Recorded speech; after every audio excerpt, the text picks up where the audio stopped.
Now let's get into it. Not only was Cleo dominating the headlines today and also into tomorrow, let's start with The Australian. Subs, lies and hate. PM says get over it. It is a great story by Jeff Chambers and Ben Packham. Scott Morrison has moved to defuse a public row with the French government and says there is no further profit from continuing to brawl over the axed $90 billion attack-class submarine contract.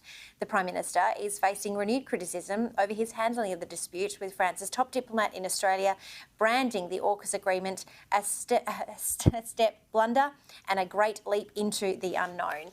Caleb, I'm keen to get your thoughts on the fact that I think the SBS feed did a really great sketch which was released on social media today, where I love the fact that the entire discourse around the Glasgow Climate Summit has now been completely engulfed by who lied and who said what when about submarines. What's your take on this diplomatic incident that we're finding ourselves in with France, the UK and the US now? Well, submarines, of course, are not immune to satire. You'll remember Senator Madigan may his soul rest in peace some years ago, saying on Q&A that submarines are the spaceships of the ocean. And they're providing just about as much entertainment at the moment. And to be honest, I'm sick of it. I mean, this has boiled down to an argument over the French getting angry that we basically found ourselves a better deal. And Barnaby Joyce is quite right when he says, you know, there was a clause in that deal that said if at some point we wanted to leave it, we could, and they exercised that clause. It's just become a petty argument between two nations over something that is done and dusted. And a lot of people want to whip it up and say, oh, how terrible is this? You know, we'll never have relations with France again. Rubbish. Absolute rubbish. And it's not as though France is as great an ally to us as the UK and the US and New Zealand, you know, the countries that we have now done a deal with to build and create submarines. This will blow over. As do all of these things, this will blow over. The French, when push comes to shove, will want us as much as we will want them. And this is a good little petty side show to carry on about, but in the long run, it won't even rate. Yeah, I think you're right for sure. I think we're still going to be buying French pastries, French fashion, and really cheering them on because they do love to have a whinge.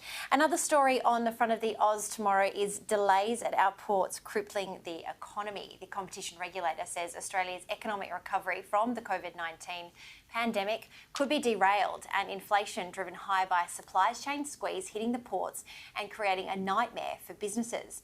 The Australian Competition and Consumer Commissioner's latest container Steve Doring monitoring report, released on Thursday, lifts the lid on stretched supply chains that touched almost every part of the national economy, especially retailers, importers and exporters.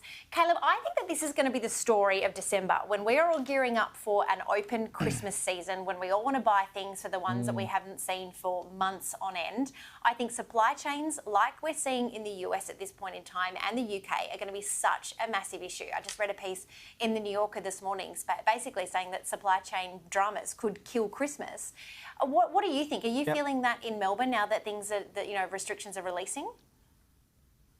Not really yet, but we shouldn't be lulled into a false sense of security. I mean, you know, it's not uncommon for us to follow the trends that we see in the UK and the US, and this is one that we should really be worried about, and we should be particularly worried about supply chains when it comes to food as well, because when you end up with a food shortage, you are in serious trouble, and you know, we are not a world that is low on calories to feed everyone who lives on the face of this planet. But if we get to a point where we don't have enough supply to meet demand, or we can't get that supply here, you're in serious trouble. And you've got a situation where roughly 10 companies control the entire water freight network in the world. You know, all of this supply and demand lies in the hands of 10 companies, which is quite scary, really, when you think about it. And you add on top of that some of the woes you're having with